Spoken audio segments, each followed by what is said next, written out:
Welcome to Cafe Tales. Miss Marple and the Faceless of St. Mead.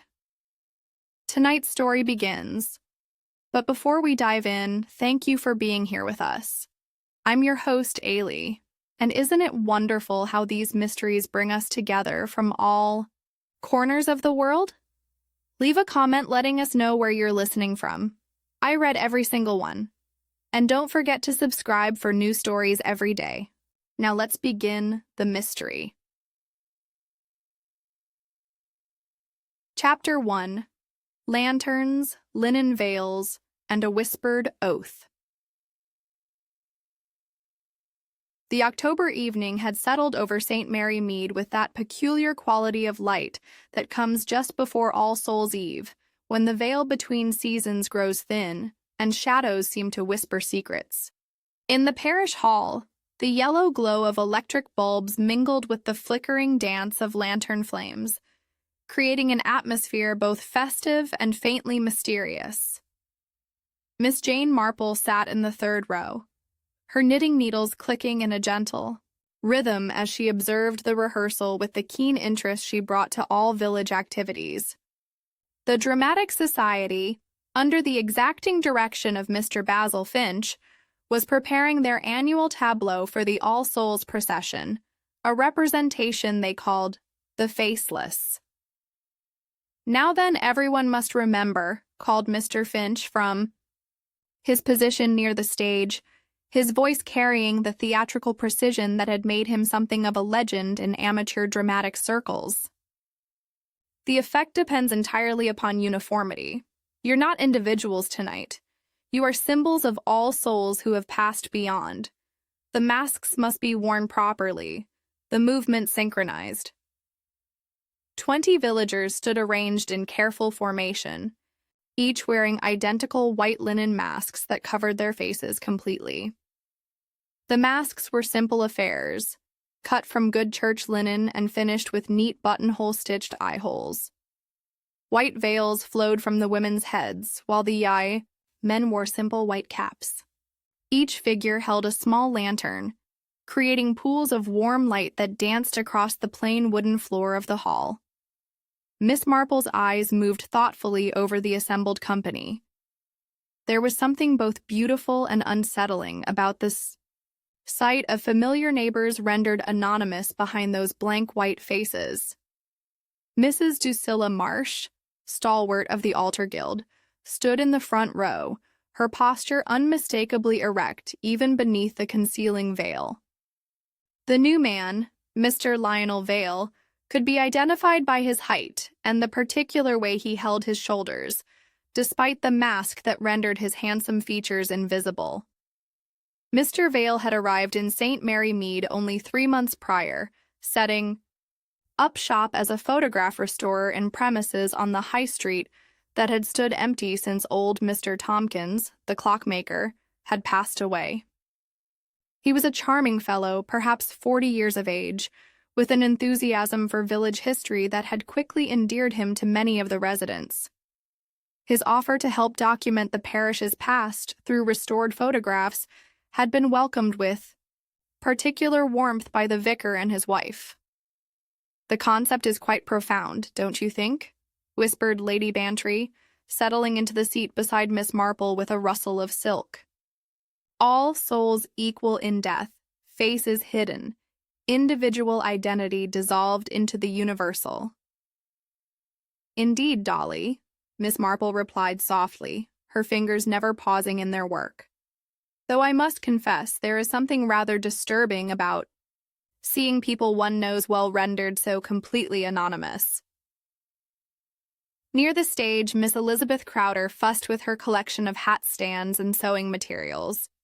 As the village milliner, she had volunteered to ensure that all the masks were properly finished, taking particular pride in the neat buttonhole stitching that surrounded each pair of eyeholes. Her work was always precise, a quality that had made her shop a destination for ladies from as far away as Much Benham. "Everyone!" called Mr. Finch. "Remember, when the lights dim for the meditation sequence, you must remain absolutely still."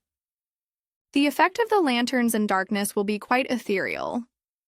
Mrs. Griselda Clement, the vicar's wife, operated the light switches from her position near the door, while her husband stood ready to offer the brief benediction that would conclude. The tableau. Dr. Haydock sat in the front row, his medical bag beside him as always, for one never knew when such things might be needed at village gatherings. The art mistress from the village school, Miss Mavis Reed, moved quietly among the masked figures, making small adjustments to costumes and checking that lanterns were properly trimmed. Her artistic eye had contributed significantly to the visual impact of the presentation, and she took evident satisfaction in seeing her vision realized. "Now for the meditation sequence," announced Mr. Finch. "When I give the signal, Mrs. Clement will dim the main lights. You must all lower your lanterns slightly, creating pools of light at your feet. Absolute silence is essential. The effect should be one of souls in quiet contemplation." Miss Marple noticed how the light caught the white ribbons that tied each mask in place. Mrs. Marsh had done her usual thorough job with the church linens, ensuring that everything was spotlessly clean and properly pressed. The masks hung with precisely the right drape. The eye holes aligned to allow clear vision while maintaining the desired anonymity. As the lights dimmed, the hall filled with a golden glow from the lowered lanterns. The effect was indeed ethereal, almost otherworldly. The white-clad figures stood in perfect stillness, transformed into something that seemed to exist outside of ordinary time. The silence stretched, broken only by the tiny sounds of breathing and the almost inaudible whisper of fabric.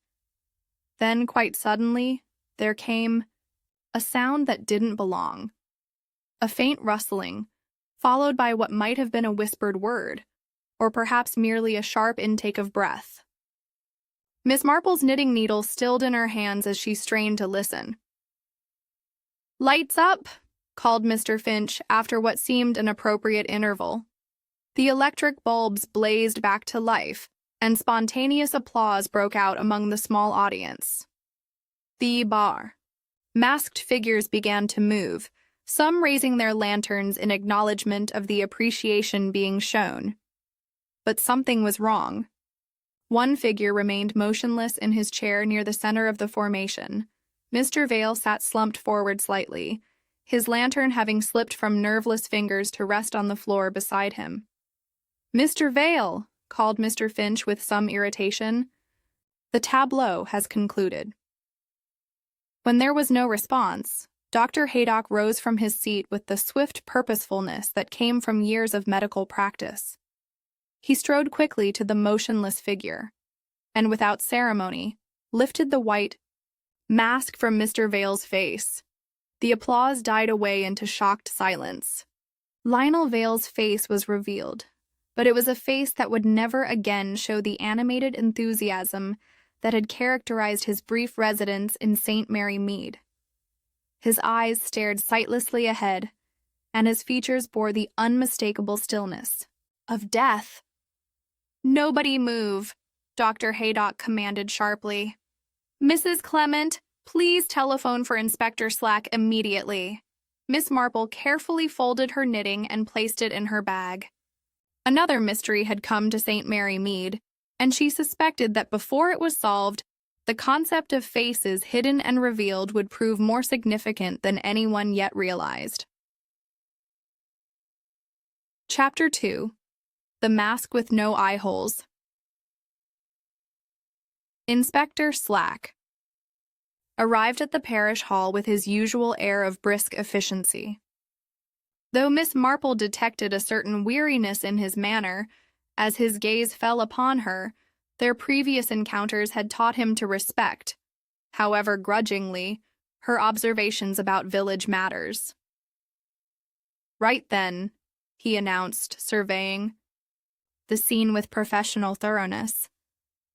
"Nobody leaves until I've spoken with each of you. Dr. Haydock, what can you tell me?" The doctor straightened from his examination of the deceased. No obvious wounds, Inspector. No sign of violence that I can detect. The man appears to have died from asphyxiation, though I'll need a proper examination to be certain. Asphyxiation? Mr. Finch's voice carried a note of theatrical disbelief. But how could that be? We were all here, all watching. Were you indeed? Inspector Slack's tone suggested he found this less conclusive than Mr. Finch evidently did. And I suppose you all kept your eyes fixed on Mr. Vale throughout the entire proceedings? An uncomfortable silence greeted this question. Miss Marple was not surprised. During the meditation sequence, with the lights dimmed and everyone instructed to remain motionless, it would have been quite natural for attention to wander. Inspector, ventured Mrs. Marsh, her voice carrying its usual note of authority. I was seated in the front row, and I can assure you that nothing untoward occurred. The gentleman was perfectly well when the lights went down, and when they came up again, he was dead. Which suggests, Inspector Slack observed with characteristic bluntness, that whatever happened during those few minutes of darkness. Miss Marple rose quietly and moved toward the stage where the white mask that had covered Mr. Vale's face lay where Dr. Haydock had dropped it. As she bent to examine it more closely, Inspector Slack's voice cut across the hall. Now, see here, Miss Marple, this is a crime scene. Of course, Inspector, she replied mildly, straightening with the mask in her hands. I was merely observing something rather peculiar about this particular mask. Despite his irritation, Inspector Slack found himself moving closer. Experience had taught him that Miss Marple's observations, however seemingly trivial, often proved significant. What might that be? Miss Marple held the mask up to the light. You see, Inspector, all the other masks have eye holes. Neat ones. Beautifully stitched by Miss Crowder here. But this one... She turned the mask so that both sides were visible.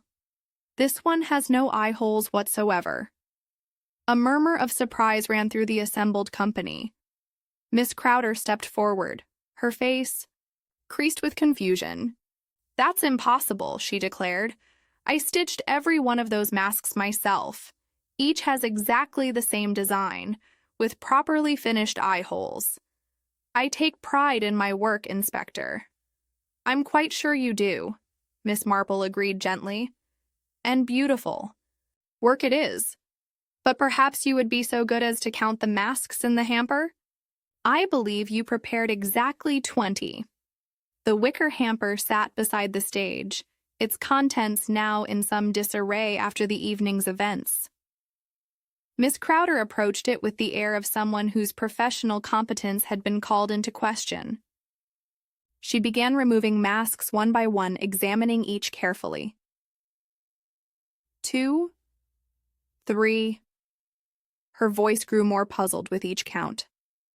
17, 18, 19, 20.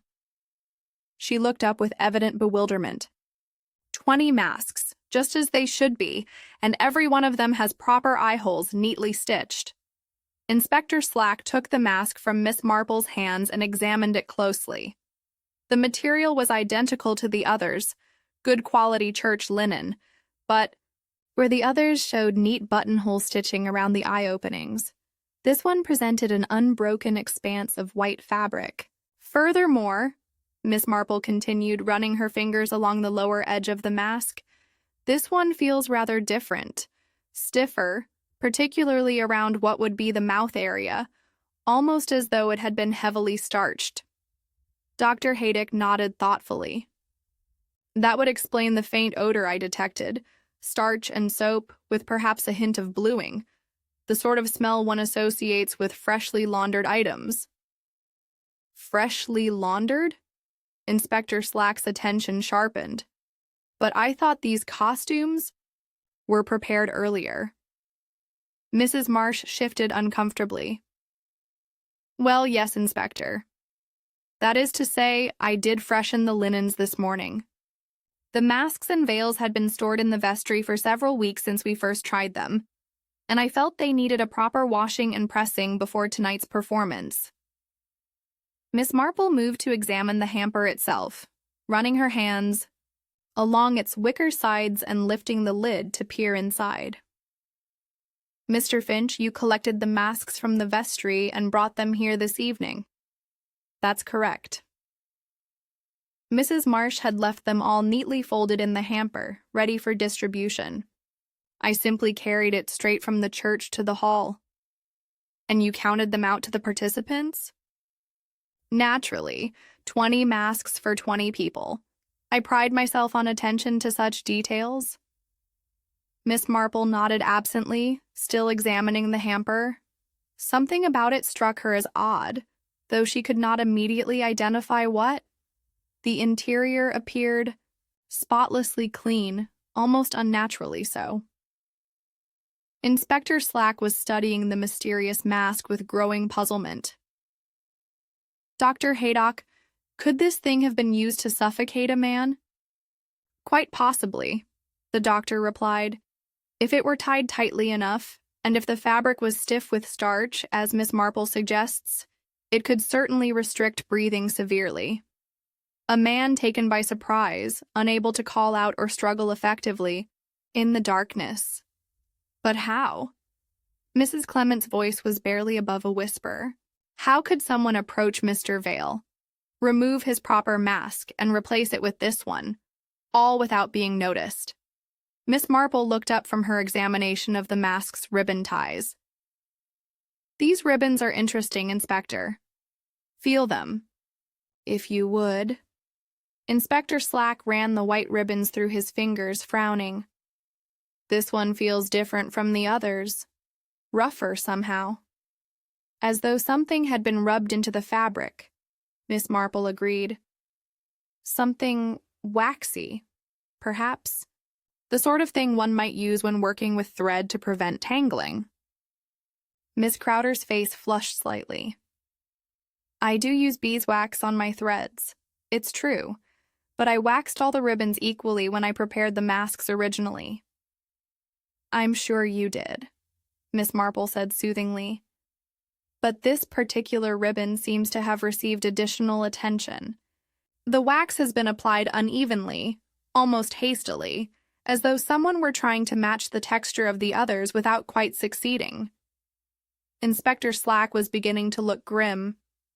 "So what you're suggesting, Miss Marple, is that someone came prepared with a mask designed to suffocate, substituted it for Mr. Vale's proper one during the blackout, then somehow disposed of the evidence." "It would seem so, Inspector," Miss Marple replied, "though I confess I'm puzzled about several aspects of the matter. For instance, this hamper." She ran her hand along the interior once more. "It's remarkably clean, almost as though it had been scrubbed quite recently." "Mrs. Marsh," Inspector Slack turned to the Altar Guild stalwart, "you mentioned freshening the linens.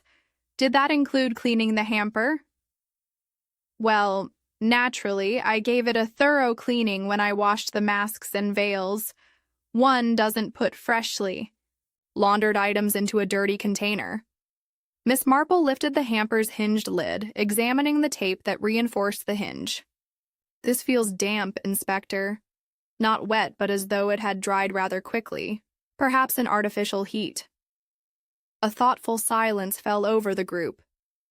The implications were becoming clear, though the mechanism remained mysterious. "One thing is certain," Inspector Slack announced finally. "This was no accident, and it was no suicide. Someone in this room tonight came prepared to commit murder, and until I determine who that was, nobody leaves." Chapter 3. Miss Marple notices bluing on a white ribbon. The vestry of St. Mary Mead Church had always possessed that particular atmosphere of quiet sanctity, mixed with practical purpose, that characterized such spaces throughout England. Evening light filtered through the tall windows, casting long shadows across the wooden surfaces where surplices hung in orderly rows and altar linens lay folded with military precision.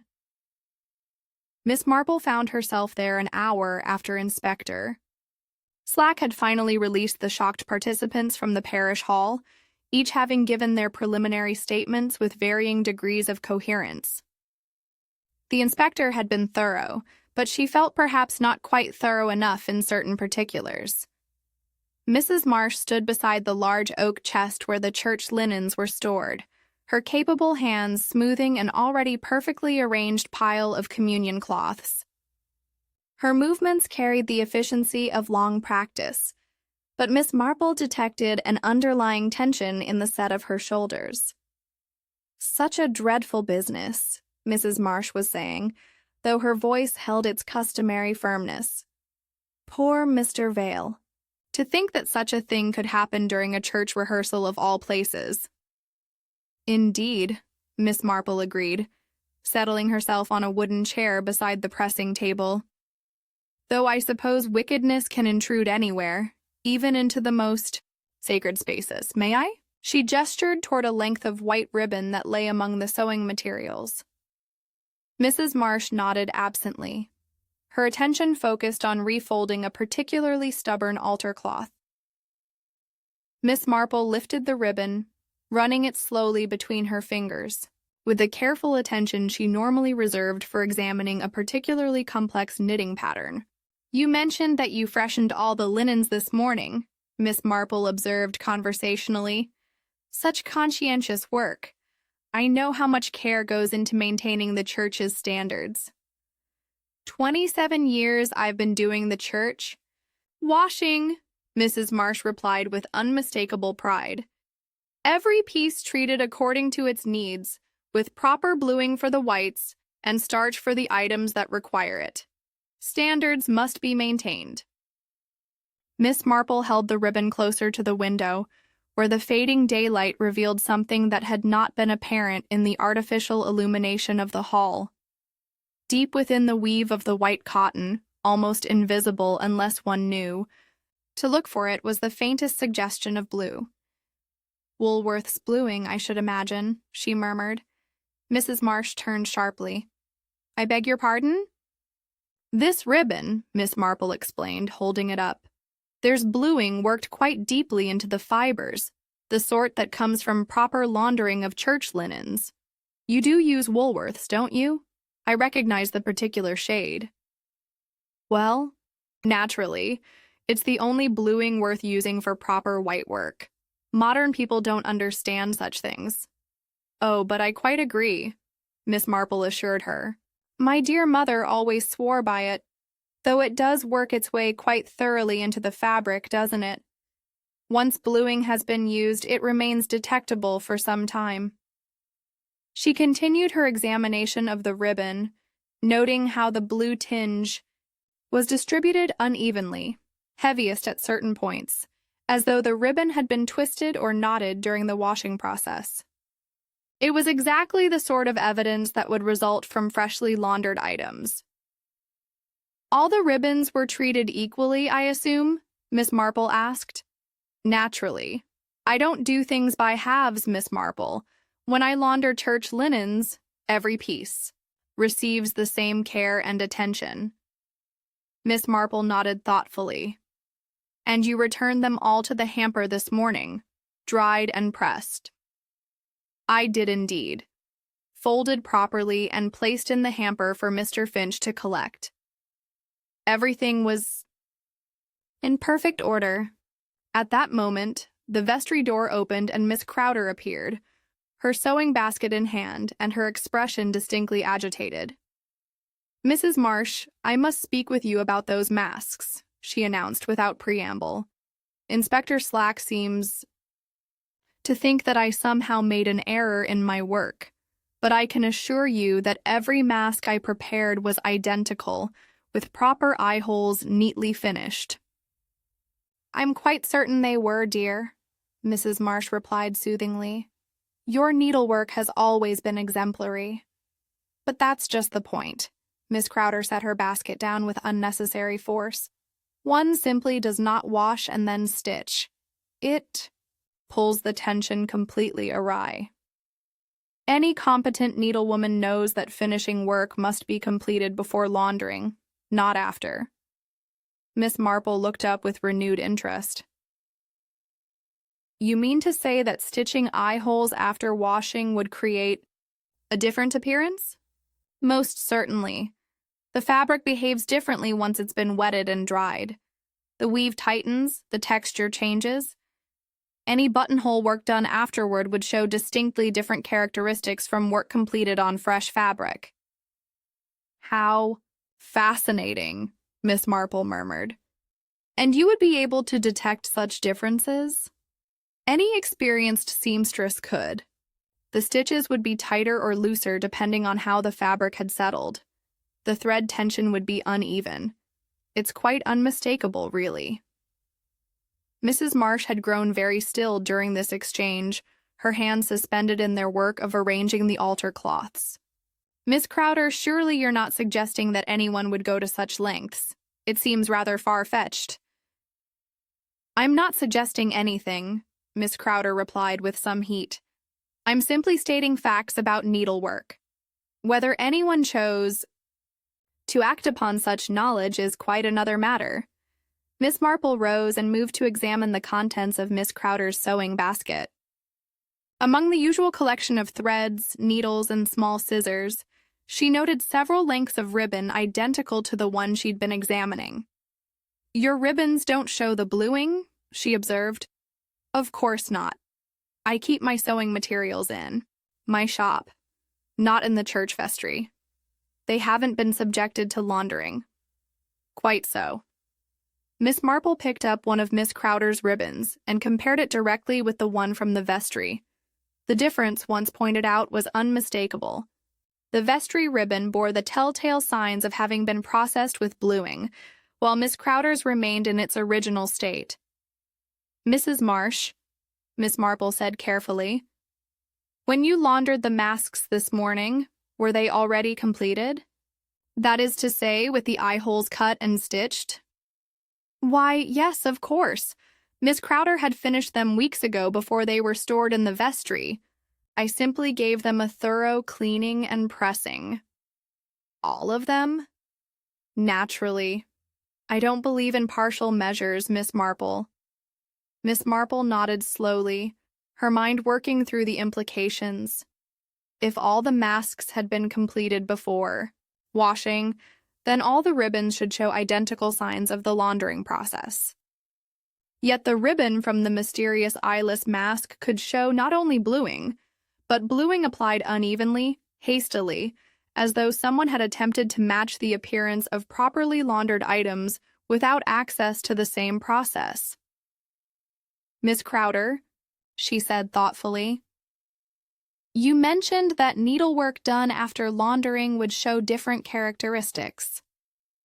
Would the same be true of items that had been laundered separately, perhaps at different times or under different conditions? Oh, absolutely.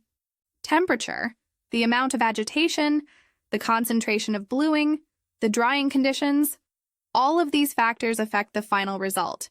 It would be virtually impossible to exactly duplicate the appearance of items laundered together as a batch, Mrs.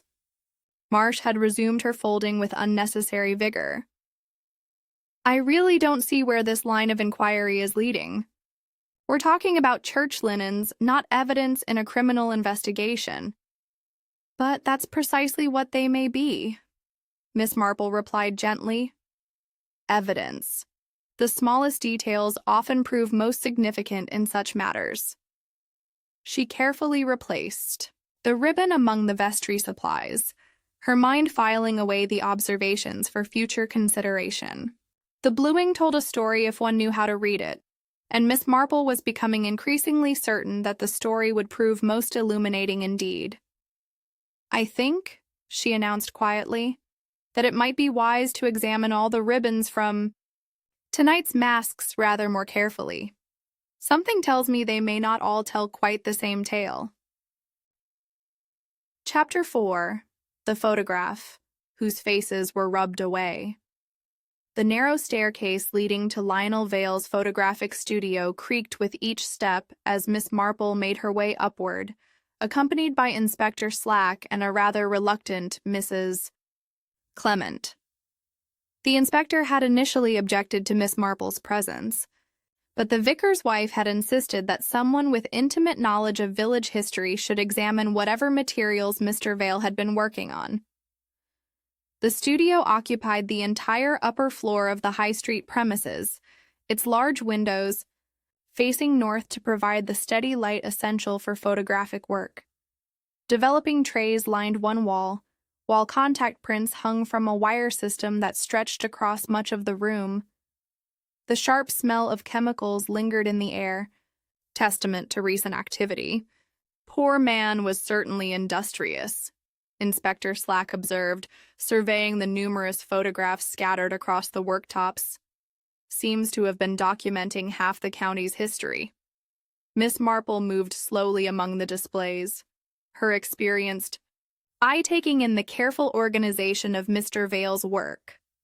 Wedding portraits from decades past, formal family groups, and village celebrations formed distinct categories, each labeled in his precise handwriting. He was particularly interested in older photographs, Mrs. Clement explained. People kept bringing him damaged pictures, hoping he could restore them. He seemed to take special pleasure in bringing the past back to life, as he put it. One section of the studio commanded particular attention. A clothesline stretched across a corner, from which hung a series of contact prints still damp from processing.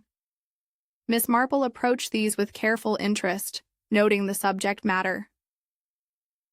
"The village picnic of 1915, she murmured, reading the notation attached to the first print. How remarkably clear these are.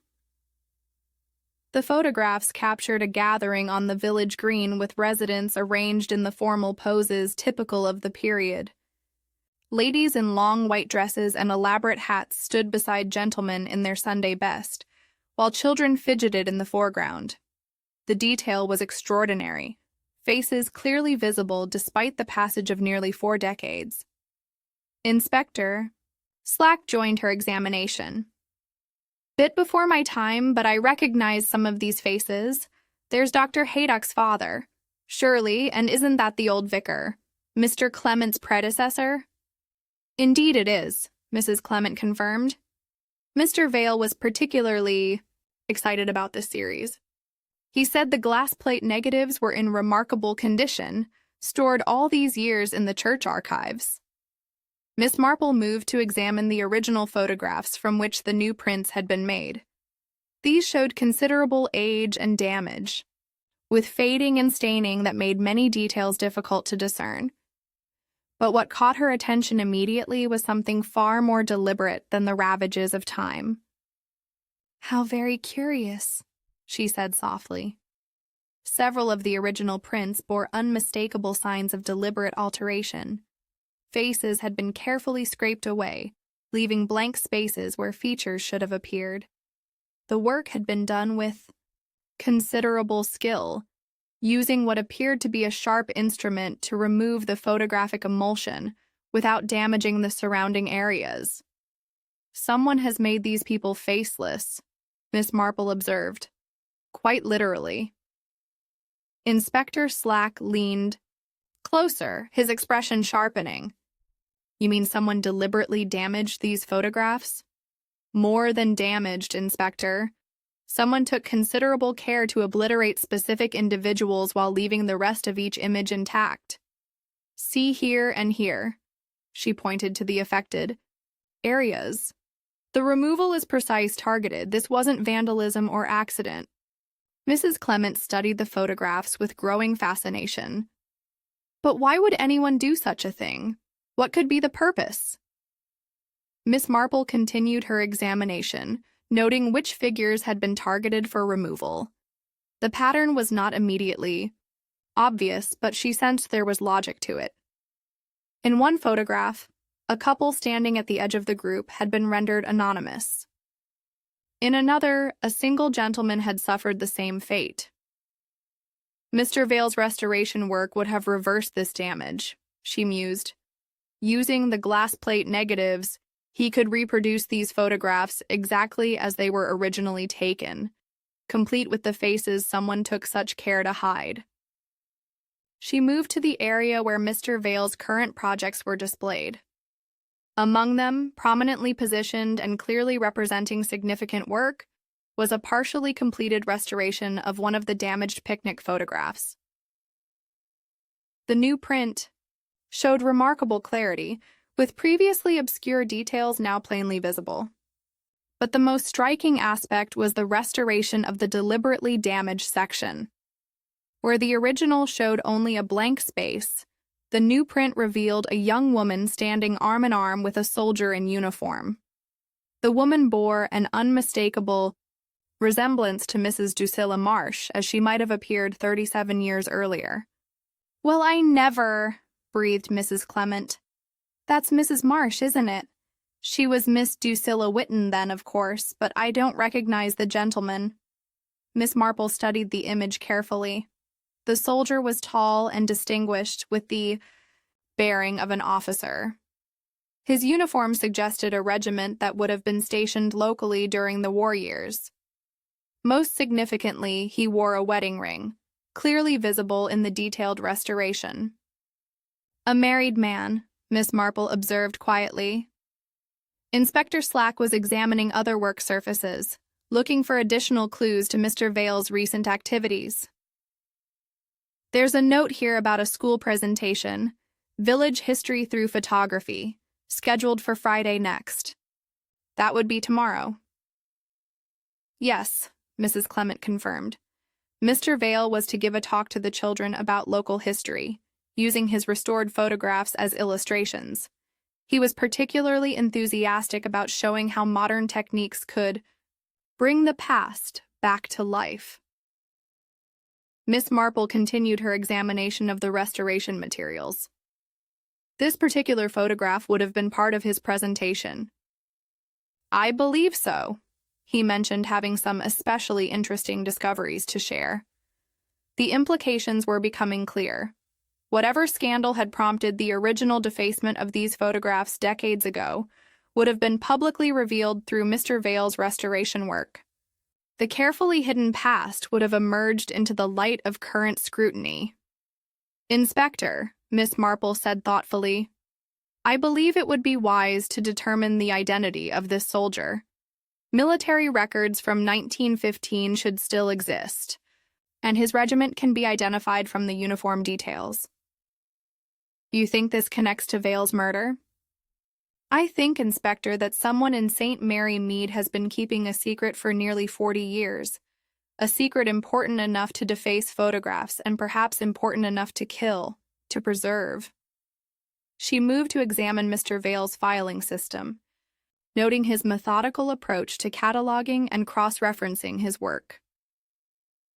In a folder marked Pending Inquiries, she found correspondence with various military archives and local history societies. One letter, dated just 3 days earlier, caught her particular attention. It was from the War Office, providing details about officers of the regiment visible in the picnic photographs. The information was comprehensive, including not only service records but personal details such as marital status and family connections. "Mrs. Clement," Miss Marple said carefully, "do you happen to know if any of the families from that 1915 photograph still have connections to the area?" "Oh yes, several. The Benthams moved to Much Benham after the war, but they still have property, locally, and Mrs. Thornley's people have been here for generations, though she's quite elderly now." Miss Marple nodded, filing away this information for future consideration.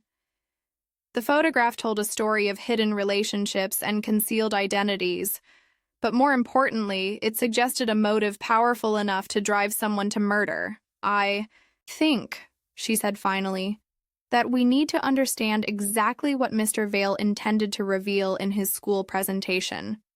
Someone was determined that the faces in these photographs should remain faceless, and they were prepared to ensure that Mr. Vale could never bring them back to light. Chapter 5. The Hamper That Came Back, Too Clean. The morning light revealed St. Mary Mead in all its autumn glory, with gold and crimson leaves carpeting the village green, and a crisp clarity to the air that made every detail stand out, with unusual sharpness. Miss Marple made her way to Miss Crowder's millinery shop, where she had arranged to meet the proprietor for what she termed a consultation on matters of professional interest. The shop occupied a corner building on the High Street, its bow windows displaying an array of carefully arranged hats and accessories. Miss Crowder herself was a woman of precise habits and exacting standards, qualities that had made her establishment a destination for discerning customers throughout the county. "I've been thinking about our conversation yesterday evening," Miss Crowder announced without preamble, as she admitted Miss Marple to the shop. "About the masks, I mean. The more I consider the matter, the more convinced I become that something was decidedly amiss." Miss Marple settled herself in the customer chair, while Miss Crowder busied herself with arranging a display of autumn millinery. The shop possessed that particular atmosphere of organized efficiency that characterized successful commercial establishments run by capable women. "You mentioned counting the masks again, Miss Marple," observed. "Did anything strike you as unusual?" "That's precisely what I wanted to discuss." Miss Crowder paused in her work, a burgundy velvet hat in her hands. "When I examined them after the incident, I noticed something that had escaped my attention during the confusion." She moved to retrieve a wicker basket from behind the counter, the same hamper that had held the masks for the previous evening's rehearsal. Setting it before Miss Marple, she lifted the lid with the air of someone presenting evidence. "Smell it," she instructed. Miss Marple leaned forward and inhaled delicately.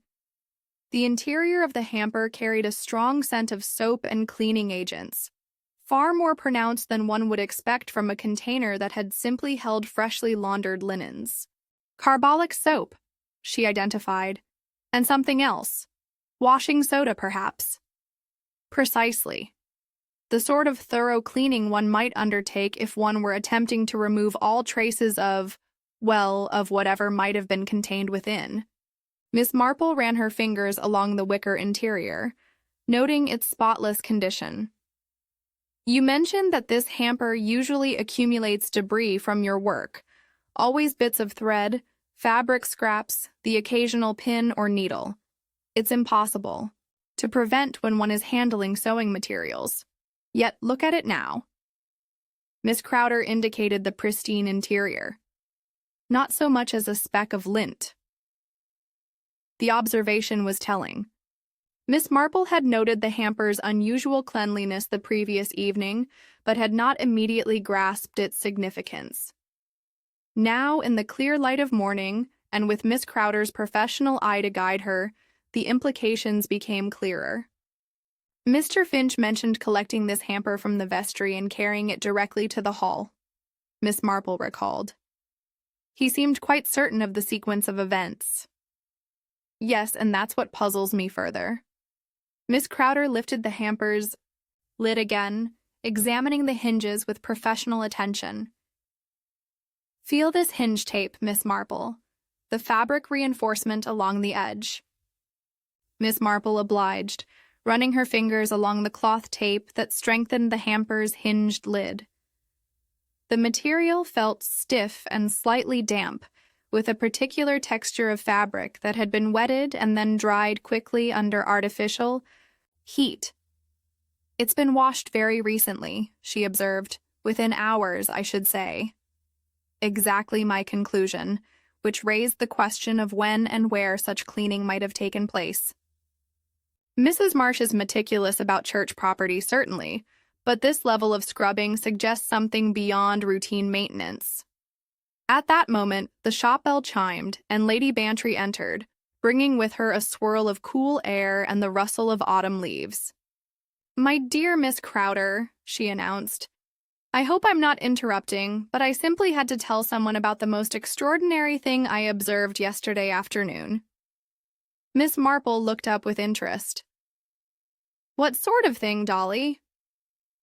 Well, I was returning from my visit to the Thornleys in Much Benham, and I took the path that runs behind the cottages rather than the main road. Much more pleasant on such a lovely day. And as I passed Mrs. Marsh's back garden, I couldn't help but notice steam rising from her wash-house. Steam? Miss Crowder's attention sharpened. At what time would this have been? Oh, well, past 3:15, quite late in the day for laundry work, I thought. And such quantities of steam, too, as though she were boiling something rather substantial. Miss Marple exchanged a meaningful glance with Miss Crowder. Mrs. Marsh had mentioned completing the church washing in the morning. One wonders what might have required additional laundering at such a late hour. That's exactly what struck me as odd, Lady Bantry continued. And the smell, too. Not the usual lavender or rose water that Mrs. Marsh favors, but something much sharper, carbolic, I should say, and perhaps lye soap. The three women considered this information in thoughtful silence. The implications were becoming increasingly suggestive, particularly when combined with the evidence of the hamper's unusual cleanliness. There's something else, Miss Crowder added reluctantly, about the masks themselves. When I counted them again this morning, I noticed that one of them had different stitching characteristics from the others. She produced a white linen mask from her sewing basket, holding it up to the window light. This one was among those returned in the hamper. Notice the eye holes. Miss Marple examined the mask carefully. The buttonhole stitching around the eye holes was competent, but noticeably different from Miss Crowder's usual work. The stitches were longer and less even, lacking the precise uniformity that characterized professional millinery. The tension is wrong, Miss Crowder explained. The fabric has been pulled differently, as though the stitching were done after the material had been laundered and dried. Any experienced needlewoman would recognize the difference immediately. And you're certain this mask was not among your original preparations? Absolutely certain. I take pride in consistent workmanship, Miss Marple. This was done by someone attempting to copy my style, but lacking the skill to duplicate it. Exactly. Lady Bantry had been following this technical discussion with growing fascination. But what does it all mean? Surely you're not suggesting that someone substituted a different mask. That's precisely what we're suggesting, Miss Marple replied quietly. Someone prepared an additional mask, used it for purposes we can well imagine, then attempted to dispose of the evidence by washing it thoroughly and stitching eye holes to match the others. But the hamper, Lady Bantry began, also required cleaning to remove any traces of what it had contained. Hence the late afternoon laundering that you observed and the suspicious cleanliness that Miss Crowder detected. Miss Crowder nodded grimly. Someone attempted to return everything to its original state, but they underestimated the observable differences that such alterations would create. The stitching, the excessive cleaning, the timing of the laundry work, all of it points to hasty concealment. Miss Marple folded her hands thoughtfully. The question now becomes identifying who had both the opportunity and the knowledge necessary to carry out such a deception. Someone familiar with church procedures, with access to laundering facilities, and with sufficient needlework skill to attempt the concealment. And someone, Lady Bantry added with a slight shudder, desperate enough to commit murder to protect whatever secret they were hiding. The three women sat in contemplative silence, each considering the implications of their discoveries. The evidence was mounting steadily, painting a picture of careful premeditation, followed by equally careful attempts at concealment. But as Miss Marple well knew, It was often the very thoroughness of such efforts that ultimately betrayed the perpetrator. Chapter 6. Beeswax on the Milliner's Needle. Inspector Slack arrived at Miss Crowder's establishment with the determined air of a man who intended to get to the bottom of things without further delay. His patience with what he privately termed village complications had worn thin overnight, and he was prepared to pursue more direct methods of investigation. "Now then, Miss Crowder," he announced, settling his considerable bulk into the shop's delicate customer chair with obvious discomfort. "I've been thinking about these masks of yours, and I have some questions that require straight answers." Miss Crowder bristled visibly at his tone. "I can assure you, Inspector, that my work has always been beyond reproach.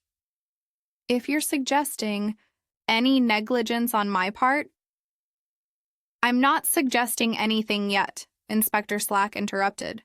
"But I am going to examine every aspect of this business until I understand exactly what happened, starting with your sewing materials."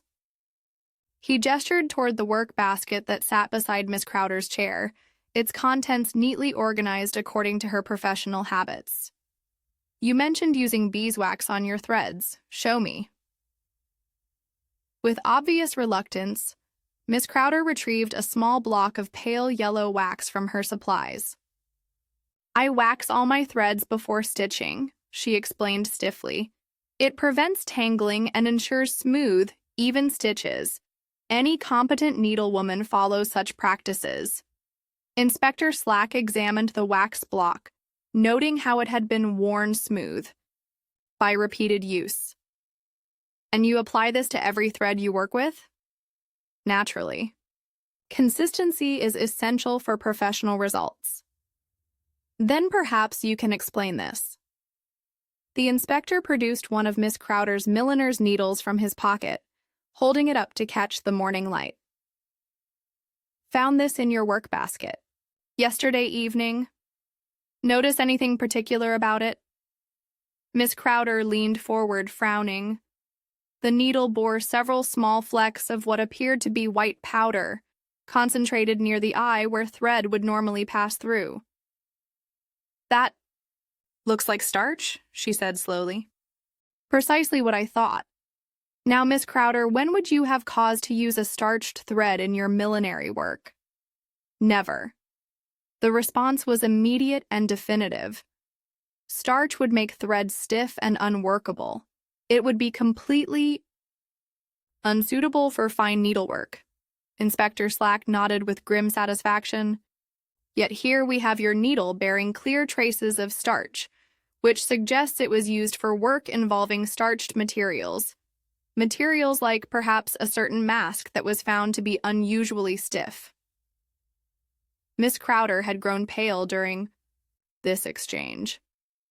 "Inspector, I can assure you that I have no idea how that starch came to be on my needle. Perhaps someone else used my equipment without permission." "Someone else?" Inspector Slack's eyebrows rose skeptically. "Who might have access to your private work basket?" Before Miss Crowder could respond, Miss Marple spoke from her position near the window. "Inspector, might I suggest examining the needle more closely? There may be additional evidence worth considering."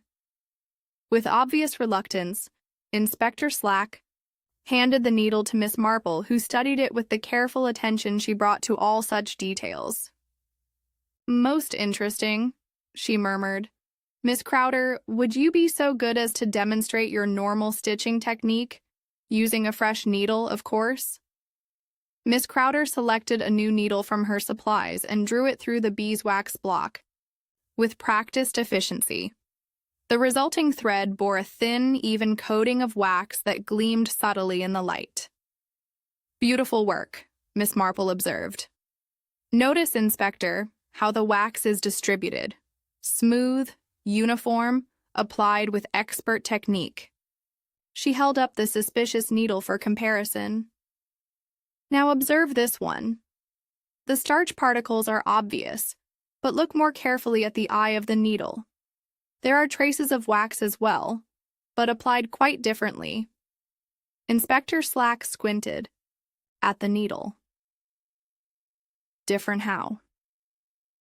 The wax has been applied unevenly, almost carelessly, as though someone were attempting to copy Miss Crowder's technique without possessing her skill or experience. Miss Crowder straightened with visible relief. Exactly what I would expect from an amateur attempting professional work. Anyone can apply wax to thread, but doing it properly requires considerable practice. Miss Marple moved to examine the masks that Inspector Slack had brought with him. May I compare the stitching on these eye holes? I believe we may find some illuminating differences. She selected 2 masks at random and held them up to the window light. The contrast was immediately apparent to her experienced eye. This one, she indicated the first mask, shows Miss Crowder's characteristic work. The buttonhole stitches are perfectly even, the wax application uniform, the tension consistent throughout. She held up the second mask. This one, however, tells quite a different story. The stitches are competent but irregular. Some show heavy wax application, others very little. The work of someone copying a technique they had observed but not mastered. Inspector Slack was beginning to look thoughtful. You're suggesting that someone else did needlework using Miss Crowder's materials? I'm suggesting that someone attempted to disguise their amateur work by applying wax unevenly, hoping to approximate the appearance of professional stitching. Miss Crowder had been examining the questionable mask with growing indignation. Inspector, I can state categorically that this stitching was not done by me. The technique is all wrong. Look at these longer stitches here and the way the tension varies. No trained milliner would produce such inconsistent work. Furthermore, Miss Marple added quietly, the pattern markings are absent. Pattern markings? Inspector Slack looked confused. Miss Crowder nodded emphatically. When cutting eye holes, one first marks the pattern with pins or chalk. The stitching follows these guides, leaving faint indentations in the fabric. Professional work always shows such marks. She pointed to the edges of the questionable eye holes. See how these stitches sit directly on smooth fabric? No pattern marks, no guidelines. This work was done freehand, probably in haste. Miss Marple set down the masks thoughtfully, which suggests that someone cut and stitched these eye holes after the fabric had been laundered, where normal pattern markings would have been washed away. The implications hung heavy in the air. Inspector Slack was beginning to see the outline of a more complex deception than he had initially imagined. So what you're telling me, he said slowly, is that someone used Miss Crowder's needle to do amateur needlework on a mask that had been heavily starched, then attempted to disguise their poor technique by applying wax carelessly to the thread. That appears to be the case, Miss Marple confirmed. Someone who had observed professional techniques but lacked the skill to execute them properly.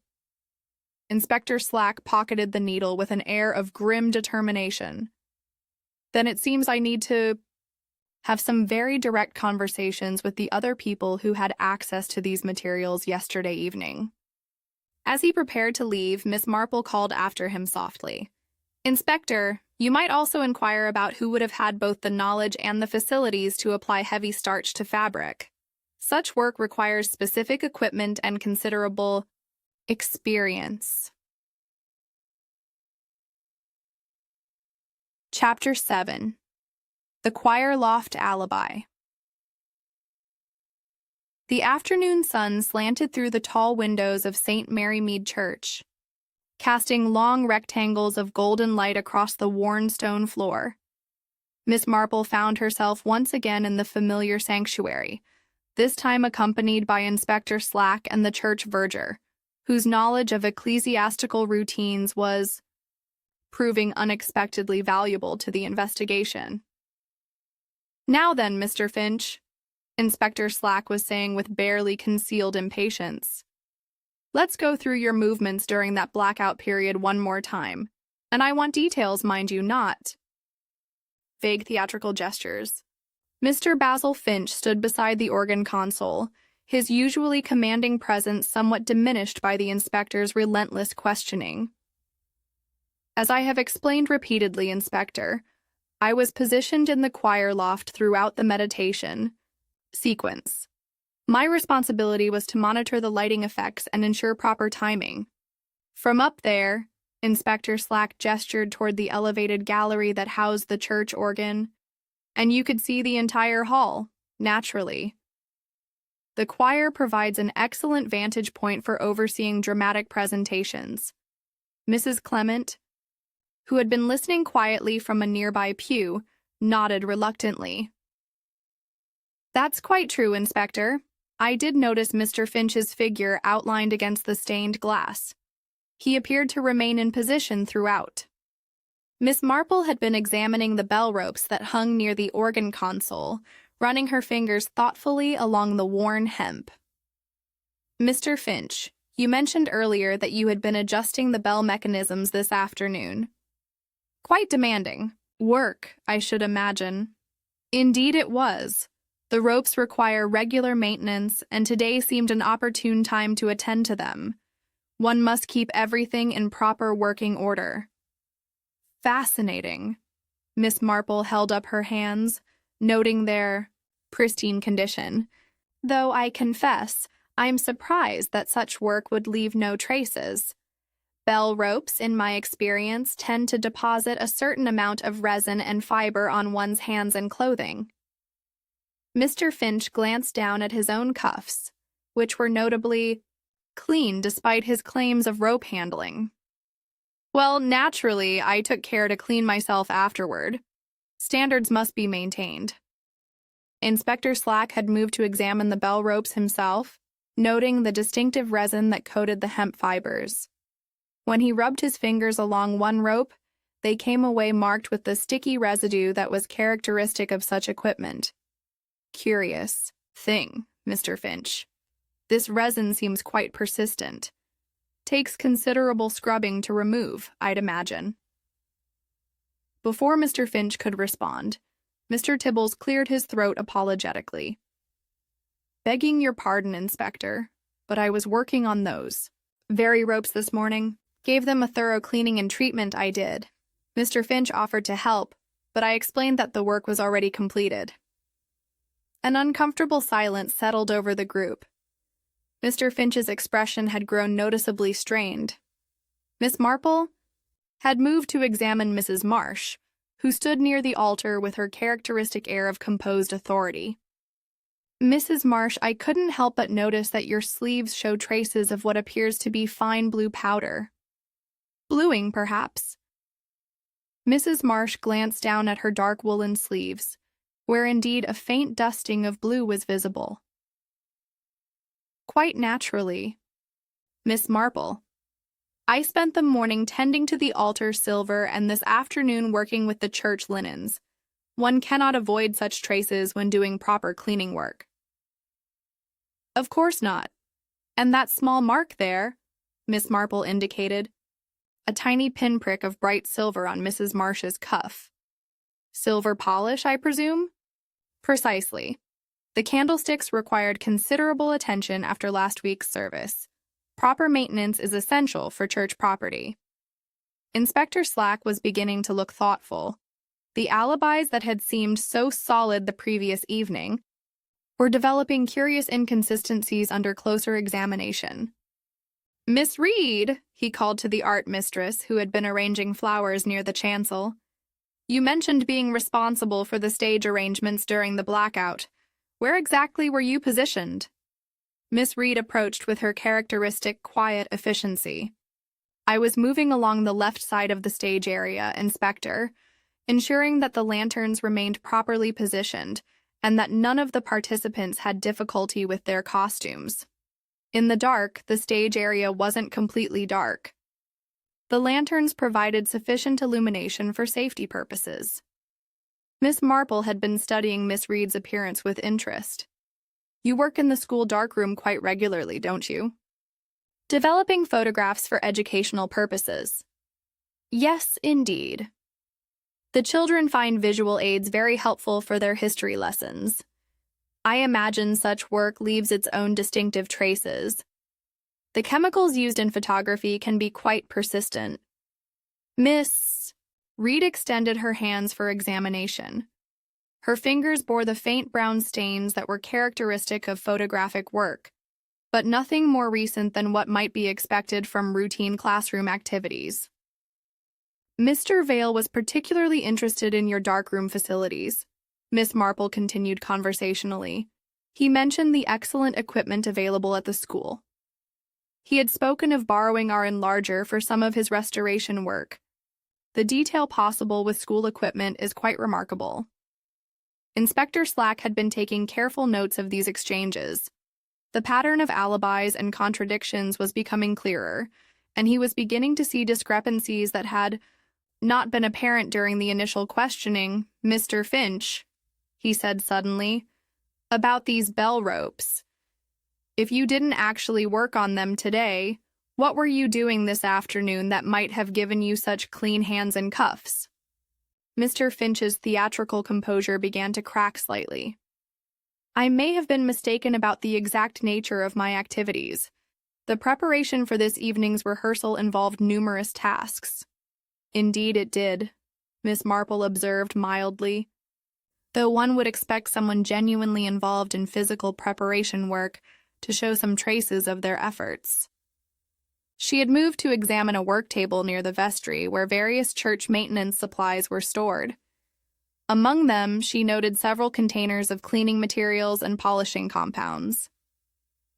Mrs. Marsh, you mentioned working with silver polish this afternoon. Might I ask what time you completed that work? Oh, well, before the rehearsal, naturally. I finished my church duties early so that I could attend to the final preparations for the evening.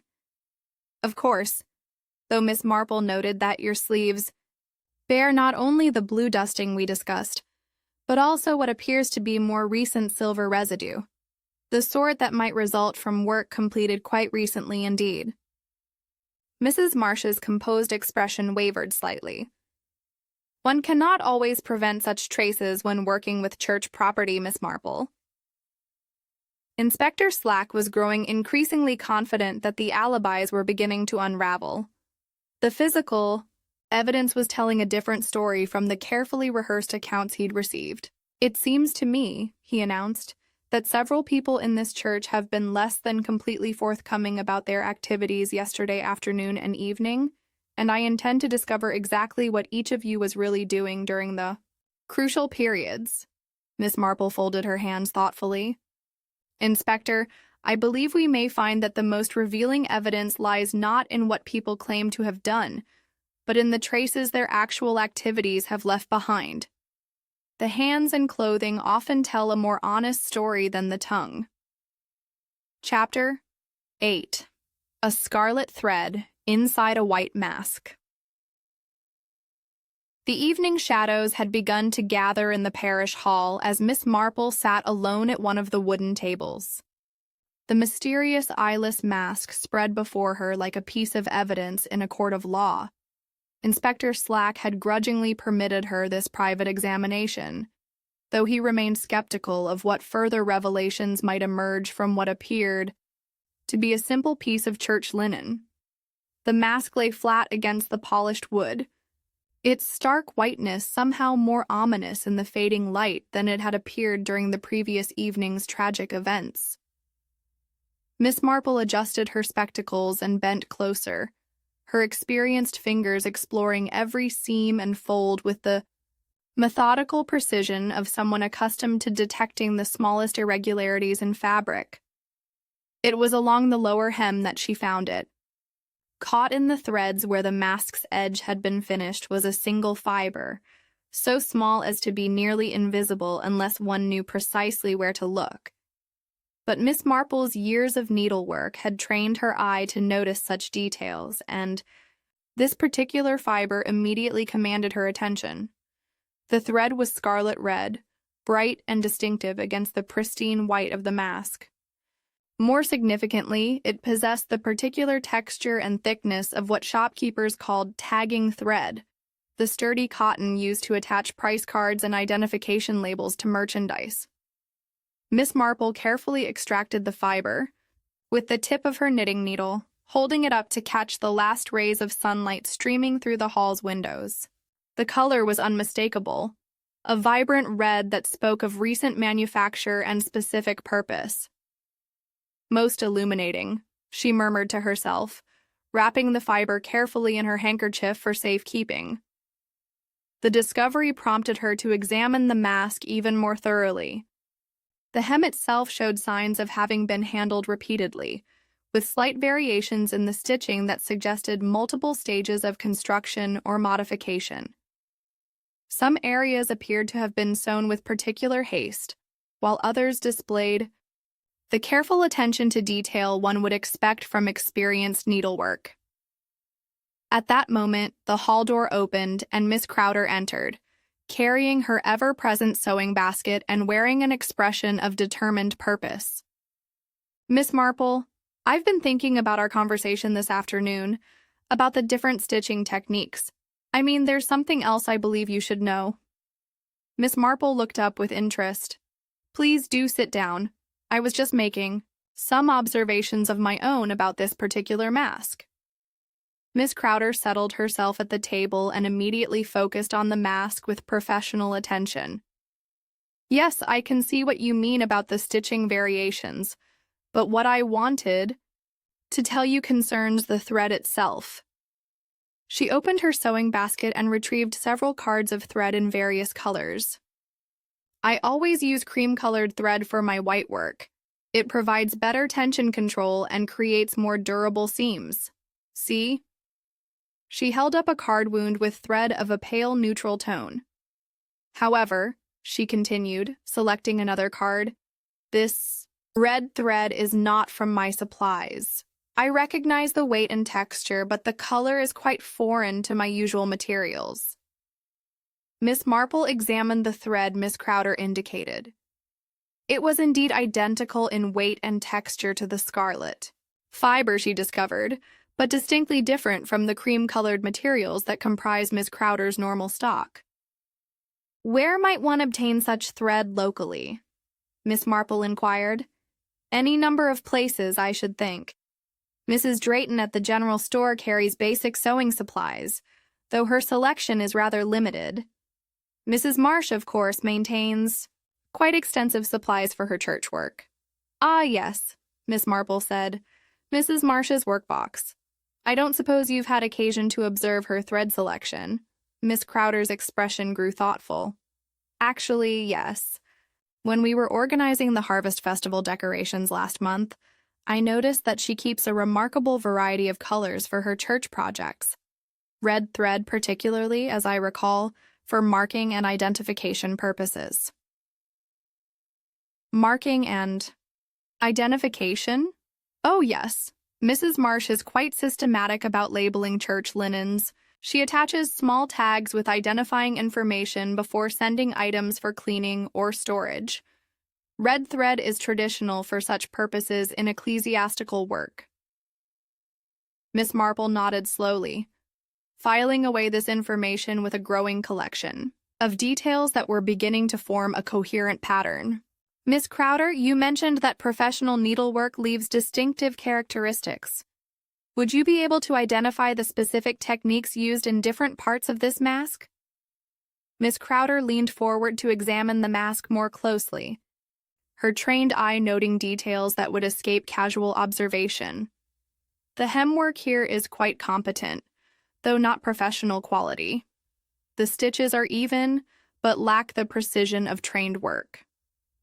However, this section," she indicated an area near one corner, "shows much cruder technique, almost hasty, as though done under pressure, as though someone were working quickly to complete a necessary task." "Precisely. And here, along this edge, the thread tension is completely wrong. Either the person was inexperienced, or they were working under conditions that made careful attention impossible." Miss Marple absorbed this analysis with growing interest. The mask was revealing itself to be not a single coherent piece of work, but rather a collection of modifications and adjustments made by different hands under varying circumstances. "There's one more thing," Miss Crowder added, returning her materials to the sewing basket. "About the fabric itself. When I examined it earlier, I noticed that different sections show varying degrees of wear and handling. Some areas appear quite fresh, while others suggest considerable use, as though portions of the mask had been replaced or modified." Exactly. It's as though someone took an existing item and altered it significantly, adding new sections and removing others. At that moment, Inspector Slack appeared in the doorway, his expression suggesting that his afternoon investigations had yielded significant results. "Miss Marple, Miss Crowder, I trust you've been making good use of your time with that mask." "Indeed. We have, Inspector. We've discovered several interesting details that may prove relevant to your investigation." Miss Marple showed him the scarlet fiber, explaining its significance and the information Miss Crowder had provided about thread types and usage. Inspector Slack examined the fiber with obvious interest. "Red tagging thread, you say? The sort used for identification purposes?" "Precisely. And according to Miss Crowder, Mrs. Marsh maintains extensive supplies of such materials for her church work." "Does she indeed?" Inspector Slack's tone carried a note of grim satisfaction. "That's particularly interesting in light of what I discovered this afternoon." He produced a small notebook from his pocket and consulted it briefly. "I've been making inquiries about Mrs. Marsh's activities yesterday afternoon. It seems she was observed making several trips between her cottage and the church vestry, carrying what appeared to be laundry baskets." "At what times, Miss Marple?" asked. "Between 2 and 4 t, well after the normal completion of church cleaning duties and well before the evening rehearsal was scheduled to begin." Miss Crowder looked puzzled. "But what would require such repeated trips?" "The weekly church washing is typically completed in a single morning session." "That," said Inspector Slack with obvious satisfaction, "is exactly what I intend to ask Mrs. Marsh when I speak with her again, along with some very specific questions about her thread supplies and her activities during yesterday's blackout period." Miss Marple carefully rewrapped the scarlet fiber in her handkerchief. "Inspector, I believe we may find that this small thread will prove to be quite a significant clue indeed. Sometimes the smallest details reveal the largest truths." Chapter 9. Laundry steam at the wrong hour. The morning mist had not yet lifted from the village green when Miss Marple made her way to the church vestry, her mind occupied with the curious inconsistencies that had emerged during the previous day's investigations. She carried with her a small magnifying glass and her knitting bag, tools that had served her well in previous encounters with village mysteries.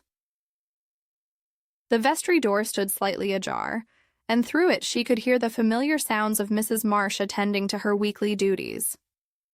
The rhythmic swish of a brush against fabric and the soft murmur of someone working with practiced efficiency suggested that the Altar Guild's most dedicated member was pursuing her usual routines despite the dramatic events of recent days. "Good morning, Mrs. Marsh," Miss Marple called softly as she entered. "Not at all, Miss Marple, though I must say, these have been most trying times for all of us." "Indeed they have. Such a shock about poor Mr. Vale." Miss Marple settled herself on a wooden chair near the pressing table. "I wonder if I might examine those pattern papers you used for the masks. I'm quite fascinated by the precision of the work." Mrs. Marsh indicated a collection of brown paper templates that lay neatly arranged on a side table. "Miss Crowder prepared those weeks ago. most methodical in her approach as always. Miss Marple approached the templates with interest, noting the careful measurements and the small holes that had been pricked through the paper to mark the position of eye holes. Each template bore the distinctive wheel-like pattern of pinpricks that would guide the cutting and stitching process. "How ingenious," she murmured, holding one template up to the light. "These little prick marks would leave faint indentations in the fabric, wouldn't they? Rather like a dressmaker's pattern markings." "Certainly. Any properly cut mask would show such marks around the eye holes. It's the only way to ensure accurate placement and uniform appearance." Miss Marple moved to examine the collection of finished masks that hung on pegs along the vestry wall. Some were clearly from the previous evening's supply, returned for storage after the tragic events. Others appeared to be spares or items in various stages of preparation. She selected one mask at random and examined its eye holes closely through her magnifying glass. The buttonhole stitching was surrounded by the faint but unmistakable marks left by the pattern template, tiny indentations that spoke of careful preparation and professional technique. "Beautiful work," she observed, replacing that mask and selecting another. This second examination yielded identical results. Neat stitching positioned precisely according to the pattern markings. When she examined the third mask, however, her expression grew thoughtful. "Most curious," she said quietly. "Is something amiss?" Mrs. Marsh had paused in her pressing work, watching Miss Marple's examination with obvious concern. "This mask is quite different from the others. The eye holes are competently stitched, certainly, but they sit directly on smooth fabric. No pattern marks whatsoever." Miss Marple held the mask closer to the window light, confirming her observation. Where the other masks showed the telltale prick marks that indicated proper pattern usage, this one presented only smooth linen around the buttonhole stitching. "How very odd," Mrs. Marsh said, though her voice lacked conviction. "Perhaps Miss Ipigi Crowder overlooked the pattern markings on that particular piece. Perhaps, though that would be quite unlike her usual standards." Miss Marple continued her examination, noting other subtle differences in the mask's construction. "This one also feels slightly different. The fabric texture is not quite the same as the others." She ran her fingers along the mask's surface, detecting the sort of subtle changes that occurred when linen had been subjected to intensive washing and rapid drying.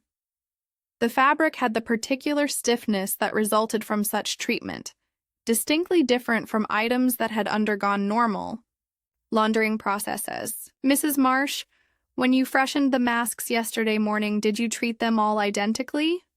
"Naturally. I take pride in consistent treatment of church property." "Of course, though I'm curious about the timing of your laundry work." Lady Bantry mentioned observing steam from your washhouse quite late in the afternoon, well after normal washing hours, one might say. Mrs. Marsh's hands stilled on the communion cloth she had been pressing. "I occasionally find it necessary to attend to additional items. Church work doesn't always conform to convenient schedules." "Indeed not. But what additional items required such urgent attention yesterday afternoon?" The silence that followed was telling. Mrs. Marsh resumed her pressing with unnecessary vigor, the iron striking the linen with sharp, precise movements that spoke of controlled tension. "I'm afraid I don't recall the specific details. One tends to numerous small tasks throughout the day." Miss Marple nodded sympathetically. "Of course, though the neighbors did mention the unusual quantity of steam and the distinctive smell of carbolic soap and lye. Quite strong chemical odor for routine church linens." She moved to examine the wicker hamper that sat beside the pressing table, running her hands along its interior surfaces. The basket still retained the unnaturally clean condition that had struck her as suspicious during previous examinations. "This hamper has been scrubbed most thoroughly," she observed, "far beyond what would be necessary for normal use." Cleanliness is essential when handling church property. Absolutely. Though one wonders why such intensive cleaning became necessary. What sort of contamination would require carbolic soap and lye to remove? Mrs. Marsh had abandoned her pressing entirely, standing rigidly beside the table with the iron suspended in her hand. "Mrs. Marsh," Miss Marple continued gently, "I believe we both know that one of these masks tells a very different story from the others. A story about hasty preparation, urgent laundering, and careful concealment." The iron clattered onto the pressing table as Mrs. Marsh's composure finally cracked. "You don't understand," she said, her voice barely above a whisper. "The past should remain buried. Some secrets are better left undisturbed. But Mr. Vale wasn't content to leave them buried, was he? His restoration work would have revealed things that had been carefully hidden for nearly 40 years. Mrs. Marsh sank into a chair, her usual commanding presence deflated. That photograph? He was so excited about it, so proud of his ability to bring back what time had erased. He couldn't understand that some erasures are acts of mercy. "Missy," Marple approached with gentle sympathy. "The young woman in the photograph with the married soldier, it was you, wasn't it?" "I was barely 18. He was so handsome in his uniform, so charming. I thought he truly cared for me. I didn't know about his wife until much later. And when Mr. Vale restored the photograph, it would have revealed that long-ago indiscretion to the entire village. His family still lives in Much Benham, respectable. People who never knew about their father's wartime behavior. The shame would have destroyed them." Miss Marple nodded with understanding. "So you prepared a special mask, one without eye holes, stiffened with starch to restrict breathing. You used it during the blackout to silence Mr. Vale, then laundered it hastily to destroy the evidence." "I only meant to frighten him," Mrs. Marsh whispered. "To make him understand that something should remain faceless. I never intended—" "But murder is rarely intended, my dear. It simply happens when other plans go awry." Chapter 10. Even Song and the Name Behind the Linen. The sitting room at the vicarage possessed that particular atmosphere of comfortable authority that characterized clerical households throughout England. Evening light filtered through chintz curtains as Miss Marple settled into her accustomed chair beside the fireplace, her knitting needles moving in their familiar rhythm, while Inspector Slack arranged his notes with methodical precision. The Reverend Leonard Clement and his wife Griselda occupied the sofa, their expressions grave as they awaited Miss Marple's explanation of the tragic events that had shattered their peaceful village. Dr. Haydock sat near the window, his medical bag beside him as always, while Lady Bantry perched on the edge of her chair with barely contained curiosity. "I confess," began the vicar, "that I find myself quite bewildered by the entire affair. That such violence could occur during a church rehearsal seems almost incomprehensible." Miss Marple looked up from her knitting with a gentle smile that those who knew her had learned to recognize as the prelude to illuminating revelations. "Actually, Leonard, I think you'll find that the method was remarkably simple, though the concealment afterward required considerable ingenuity and no small amount of domestic skill." Inspector Slack cleared his throat importantly. "Mrs. Marsh has confessed to the crime, but Miss Marple insisted on explaining exactly how it was accomplished. Seems she's worked out details that even the confession didn't include." "The method itself was straightforward enough," Miss Marple continued, her needles never pausing. "Mrs. Marsh prepared a special mask, identical to the others in appearance, but lacking eye holes and stiffened heavily with starch. During the 1-minute blackout, when all attention was focused on maintaining the meditation atmosphere, She approached Mr. Vale from behind and quickly substituted this prepared mask for his ordinary one. Dr. Haydock leaned forward with professional interest. The suffocation would have been swift and silent. I'm afraid so. Mr. Vale, taken completely by surprise in the darkness and unable to cry out through the starched linen, would have lost consciousness within moments. By the time the lights came up, the deed was accomplished. Griselda shuddered delicately. But how did she dispose of the evidence? Surely such a mask would have been discovered immediately. But that's where Mrs. Marsh's considerable domestic expertise proved most valuable. Miss Marple set down her knitting to gesture more freely. She simply tossed the fatal mask back into the hamper with the others, where it appeared to be just another piece of church linen. But the lack of eye holes, Lady Bantry began, would only be noticed if someone examined each mask individually, which no one thought to do in the immediate confusion. Mrs. Marsh then went home and prepared for the most crucial part of her deception. Inspector Slack consulted his notes. The late afternoon laundering that Lady Bantry observed. Precisely, Dolly.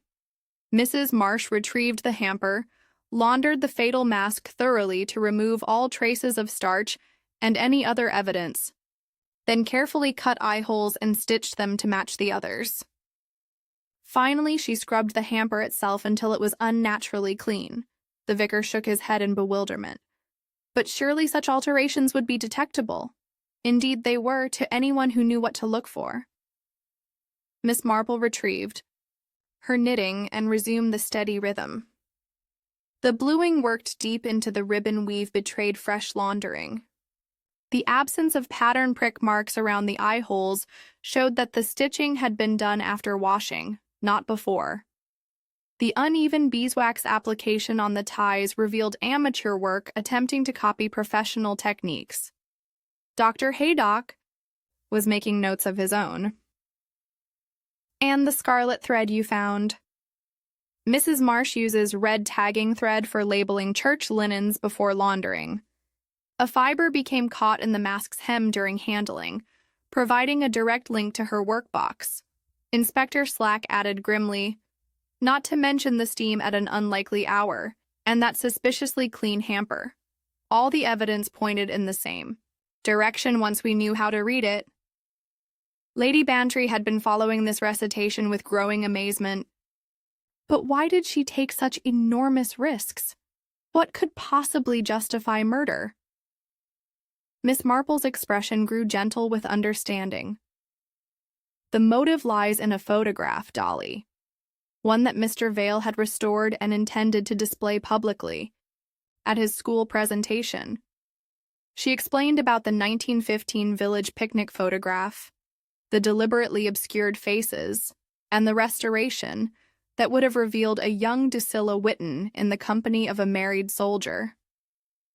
The scandal would have been considerable at the time, she continued, but 40 years later it threatened to destroy innocent people who knew nothing of their father's wartime behavior. Mrs. Marsh, in her misguided way, believed she was protecting them. Griselda's voice was barely above a whisper. She killed to preserve her family's reputation. She killed because she couldn't bear the thought of faces long hidden being brought back into the light. There's a terrible irony in using faceless masks to commit murder in order to keep faces faceless.